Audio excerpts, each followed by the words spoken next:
हाँ जी, दिनभर की कुछ मुख्य खबरों के साथ आइए रुक करते हैं खबरों की ओर। इस बुलेटिन के प्रायोजक हैं आदर मसाले।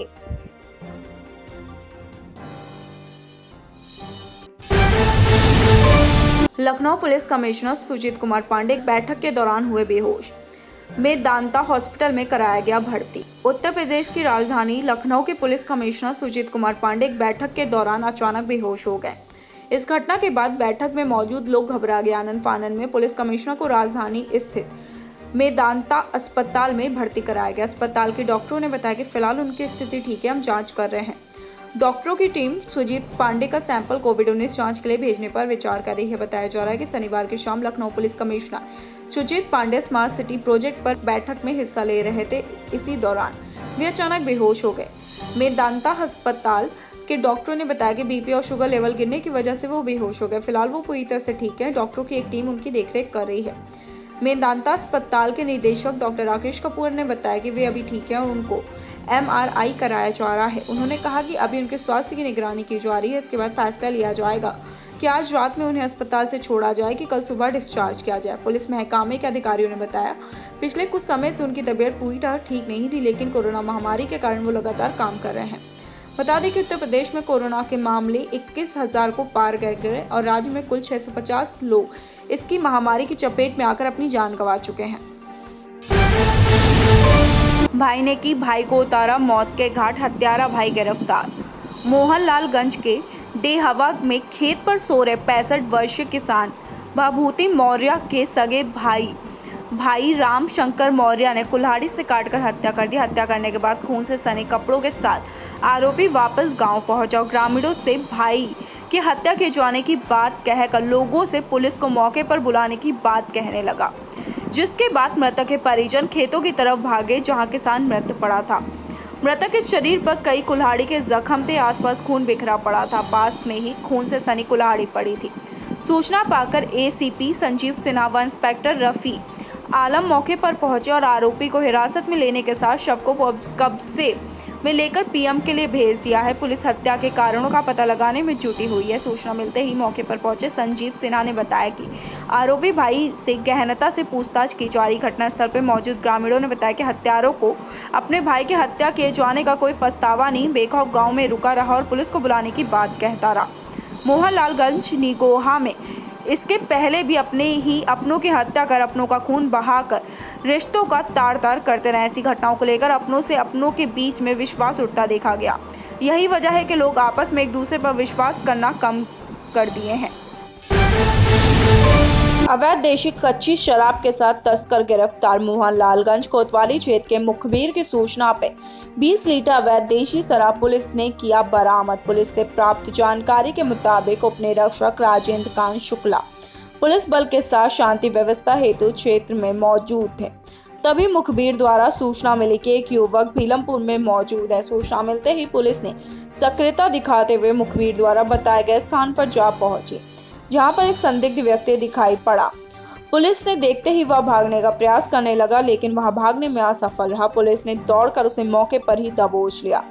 नाम पता पूछने पर उसने अपना नाम लल्ला रावत पुत्र दुलारे निवासी ग्राम भीलमपुर थाना मोहनलालगंज जनपद लखनऊ बताया। जामा तलाशी के दौरान युवक के पास से 20 लीटर अवैध कच्ची शराब पुलिस ने किया बरामद। पुलिस युवक को गिरफ्तार कर मोहनलालगंज कोतवाली लेकर आई। अभियुक्त के विरुद्ध आबकारी अधिनियम के तहत मुकदमा पंजीकृत किया।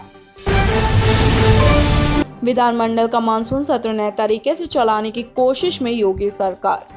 देश में कोविड-19 के बढ़ते मामलों के बीच सामाजिक दूरी बनाकर रखने की अनिवार्यता के मद्देनजर विधानमंडल का मानसून सत्र आगामी अगस्त में वीडियो कॉन्फ्रेंसिंग के जरिए आयोजित करने के विकल्प पर भी विचार किया जा रहा है। उत्तर प्रदेश विधानसभा अध्यक्ष हृदय नारायण दीक्षित ने रविवार को ऐसी संभावना जाहिर करते हुए कहा कि इस बारे में अंतिम फैसला प्रदेश सरकार और मुख्यमंत्री योगी आदित्यनाथ ही लेगी।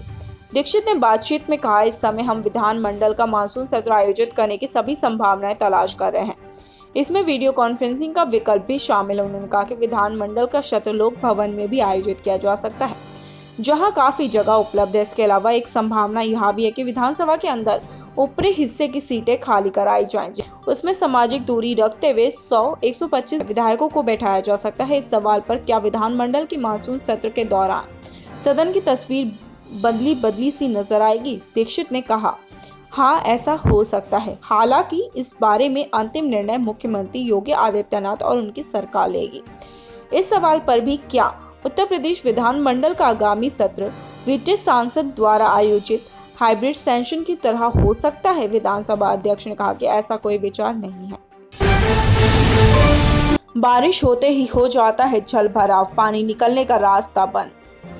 अमेठी जिले के छीड़ा ग्राम सभा में जब बारिश आती है तो जलभराव हो जाता है, जिसकी वजह से जर्जर मकान गिरने के कगार पे आ जाते हैं। कई बार खुली मीटिंग में कार्यवाही रजिस्टर पर समस्या लिखी जाती है, लेकिन किसी ग्रत में चली जाती है, कुछ पता नहीं चलता। इस ग्राम सभा में तालाब का मैटर उठाना हो, हर वारी का मैटर उठाना हो, खलियान का मैटर उठाना हो तो कर्मचारी से लेकर व्यापारी तक सरपट भाग दौड़ उस कार में इच्छा रखने लगते हैं, क्योंकि वहां पर एक गरीब का मकान बन रहा होता है। किसी तरीके अपने बाल बच्चों का पेट काट कर रहने के स्थान पर जब बनाने लगते हैं तो ऐसे में तमाम तरह के लोग आ जाते हैं, लेकिन किसी के दरवाजे का या घर का पानी ना निकल रहा हो या किसी का मकान गिरने के कगार पे हो तो यह किसी अधिकारी या किसी भी व्यापारी को नहीं दिखता। वोटिंग के दौरान प्रधान से लेकर तमाम तरह के लोग हाथ पैर जोड़कर चुनाव से आकर वोट मांगते हैं। उसके बाद चुनाव जीत भी जाते हैं और जीतने पर कोई भी किसी की समस्या सुनने नहीं आता। अगर भाग दौड़ तभी होती है जब किसी की जान चली जाती है। तमाम तरह के व्यापारी घड़ियाली आंसू लेकर एक दूसरे का दोष निकालने लगते हैं। मेरे गांव का कोई भी कार्य नहीं हुआ है। अमेठी जिले का यह गांव बिल्कुल पीछे है। यहाँ पर कोई भी अधिकारी किसी दौरे पर नहीं आता कि ग्राम सभा में कितने कार्य हुए हैं और कितने कार्य नहीं हुए हैं।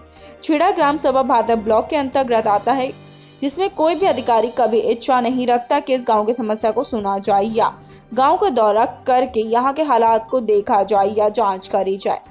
यह सफाई कर्मी भी कभी नालियों को साफ नहीं कराता या इन समस्याओं को अधिकारियों को देखने की आवश्यकता है। यहाँ पर कितना कार्य हुआ है और कितना काम बचा है जिससे इस गांव का विकास हो सके। आज लखनऊ के मोहनलालगंज ब्लॉक क्षेत्र में टिड्डी दलों के होने की आशंका के चलते मिली सूचना के आधार पर हमारे मोहनलालगंज ब्लॉक क्षेत्र के समस्त अधिकारी ग्राम सभा का संबोधन किया। सूचना मिलते ही हमारे आदरणीय एसडीएम महोदय जी, तहसीलदार महोदय जी, बीडीओ महोदय जी और ग्राम पंचायत अधिकारी महोदय जी व सिसंडी ग्राम प्रधान जी के द्वारा सिसंडी, मीनापुर, मेहरानपुर, बरवलिया, बेनीगंज, अकबरपुर आदि ग्राम सभा में जाकर सभी ग्रामवासियों को टिड्डी दलों के बारे में जागरूक किया और सभी लोगों को बताया कि टिड्डी दल को कैसे भगाया जा सकता है और टिड्डी दल से होने वाले फसलों के नुकसान को कैसे बचाया जा सकता है। प्रदेश के डीजीपी अपने मातहतों को जनता और पत्रकारों से अच्छा व्यवहार करने के निर्देश दे रहे हैं, लेकिन खाकी के नशे में चूर उनके मातहत अपने मुखिया की नसीहत को नजरअंदाज कर पत्रकारों के साथ बदसलूकी से बाज नहीं आ रहे हैं। डायल 112 के पुलिसकर्मियों के द्वारा एक पत्रकार को गाली गलौज व फर्जी मुकदमे में फंसाने का मामला प्रकाश में आया है, जिस पर पीड़ित पत्रकार ने डीएम एसपी को प्रार्थना पत्र देकर न्याय की गुहार लगाई है। बताते चले कि मोहम्मदपुर खाला थाना क्षेत्र अंतर्गत ग्राम पथरापुर मर्जे दुर्गापुर नौबस्ता निवासी बालेंद्र कुमार एक चैनल के जिला संवाददाता हैं। बालेंद्र कुमार ने पुलिस अधीक्षक को दिए गए प्रार्थना पत्र में आरोप लगाया कि बीते शुक्रवार को वह मसूरिया बाल कटवाने गया था कि वापस आते समय गांव से कुछ दूरी पर डायल 112 की बोलेरो बीच रास्ते में खड़ी थी, जिससे रास्ता निकलने में दुश्वारी हो रही थी। पत्रकारों ने जब पुलिसकर्मियों की गाड़ी किनारे करने को कहा तो बोलेरो में मौजूद सिपाही अरविंद यादव, नीरज कुमार व अनिल कुमार आग बबूला हो गए और पत्रकारों के साथ अभद्र दुर्व्यवहार करने लगे और गाली गलौज देते हुए फर्जी मुकदमे पर फंसाकर जेल भेजने की धमकी दे डाली। पीड़ित पत्रकार ने मामले की शिकायत जिलाधिकारी व पुलिस अधीक्षक से करते हुए न्याय की गुहार लगाई है। पूर्व में ही पत्रकारों से अभद्रता कर चुके पुलिस मोहम्मदपुर खाला थाना क्षेत्र में आए पुलिसकर्मी किसी न किसी पत्रकार से अभद्रता करने से नहीं चूकते हैं। पूर्व में ऐसा ही कस्बा बेलहरा चौकी से में तैनात दीवान रविंद्र यादव भी कई क्षेत्र पत्रकारों व सम्मानित लोगों से अभद्र कर चुके हैं। कुछ दिन पूर्व आनंद फानन में थाना अध्यक्ष ने बेलहरा चौकी पर तैनात स्टाफ से प्रभारी को छोड़कर सभी को वहां से हटा दिया था, लेकिन दीवान ऊंची पहुंचकर फायदा उठाकर फिर बेलहरा में तैनाती करा दी, जिससे क्षेत्र पत्रकारों में रोष व्याप्त है। दर-दर भटक रहा पीड़ित परिवार, सर छुपाने को नहीं है कहीं स्थान। उन्नाव जनपद के सबसे चर्चित विकास खंड पूर्वा के अंतर्गत मोहल्ला शीतलगंज में मकान गिरने से गरीब परिवार का हुआ काफी नुकसान। एक तरफ योगी सरकार बड़े बड़े दावे कर रही है कि हर गरीब परिवार को कच्चे घरों से हटाकर उन्हें पक्के आवास दिए जाएंगे। आज नगर पंचायत पूर्वा में एक ऐसा मामला देखने को मिला। दीन मोहम्मद पुत्र नूर मोहम्मद मोहल्ला शीतलगंज, जिनका मकान बीती रात बारिश में आए तूफान और आंधी में उनका मकान गिर गया था, जिसमें रखा उनका राशन, खाने पीने की सामग्री, कपड़ा, बिस्तर सब कुछ बर्बाद हो चुका है। परंतु अभी तक पीड़ित परिवार को देखने ना कोई नगर पंचायत प्रशासन से आया, ना ही राजस्व प्रशासन से। अभी तक कोई भी आगे नहीं आया। पीड़ित परिवार दर दर की ठोकरें खाने पर मजबूर, सर छुपाने की जगह नहीं बची। अब देखना यह है कि आखिर कब तक शासन व प्रशासन उनकी मदद करने को आगे आएगा। आपको बता दें कि नगर पंचायत पूर्वा से बहुत से सरकारी आवास खाली पड़े हैं, पर वो सिर्फ देखने के लिए बनवाए गए हैं। चेयरमैन के पास गए भी थे, हम लेके खुद गए। तो चेयरमैन ने क्या कहा? करता हूँ। हाँ, कहने करता हूँ। अच्छा, अभी तक किया नहीं। तो रात में जब बारिश हुई है तभी आपका मकान गिरा है क्या? हाँ, रात में गिरा 3 बजे। तो बच्चे सब कहाँ सो रहे थे? भीतर निकल के भागे। सब लोग निकल के भागे? हाँ, एकदम से अचानक गिर गया? हाँ, अचानक ही गिरा। फिर क्या हुआ? बारिश में निकल लिया घर के बाहर। क्या नुकसान हुआ तुम्हारा? घर गिर गया, जैसे पूरा छत बैठ गई। नुकसान क्या क्या हुआ? अरे चावल सब राशन था, राशन पूरा इनका सब बेकार हो गया। सामने ऐसे बोला। राशन में क्या क्या सामान था? राशन में चावल थे, दाल थी, गेहूँ थे, बर्तन सब बेकार हो गए, सब फूट गए, बिस्तर सब फूट गए, बिस्तर वगैरह सब खराब हो गए? हाँ, सब खराब। अच्छा, कॉलोनी के लिए कितने बार टाउन एरिया गई तुम? 2-3 बार गए, लेकिन कॉलोनी नहीं मिली? अभी तक नहीं मिली।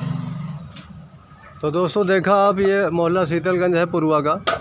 यहाँ पे ये व्यक्ति अपने परिवार के साथ एक नहायत कच्चे मकान के में रह रहा है और रात बारिश होने की वजह से अचानक इनका मकान गिर गया।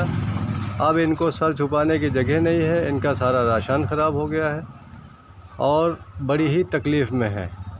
ऐसे में नगर पंचायत को चाहिए कि इनका साथ दें और इनको कॉलोनी दें। क्या नाम है तुम्हारा? मिराजुल।